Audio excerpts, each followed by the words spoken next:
Now, closer to Kansas City, many neighbors heard tornado sirens during last night's storms. Downtown, there was no tornado warning in effect. Jackson County legislator is now demanding answers. KCTV5's Grace Smith spoke with experts to find out why. Jackson County legislator Manny Abarca posted on social media overnight saying this is the second time in his term where tornado sirens went off downtown, but the threat was somewhere else in the county. Where we're alerting people unnecessarily and kind of creating a cry wolf scenario when we don't need to be. So what set them off?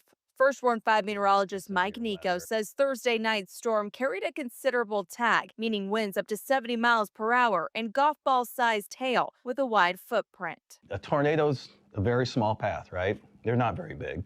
But this was a storm that had a 20-mile footprint, and it had a considerable tag. For it to go off across the entire county, that's probably why, because that storm was big enough to cover the entire county. Last week, we got an inside look at how it all works. Kansas City Emergency Manager Chris Carroll walked us through the Emergency Operations Center, showing us the buttons they press to activate sirens across the entire city or county. We have them separated by counties. And the reason for that is we have 138 tornado sirens, and to try to push each one individually, by the time we would get through all of them, the tornado would be passed. This way, we have our areas divided up. After Thursday night's storm, KCFD Chief Riley Nolan echoes that. The fire department also has access to the sirens. He says when severe weather is widespread, the priority is getting as many people alerted as possible. Why not be safe rather than be sorry?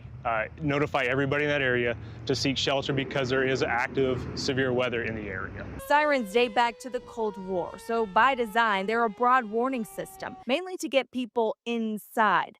Experts call it an important notification, but not the only one you should have.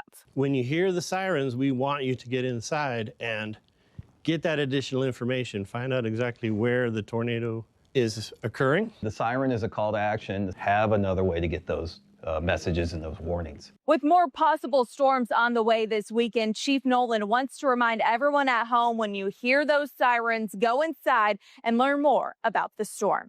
In Kansas City, Grace Smith, KCTV 5 News.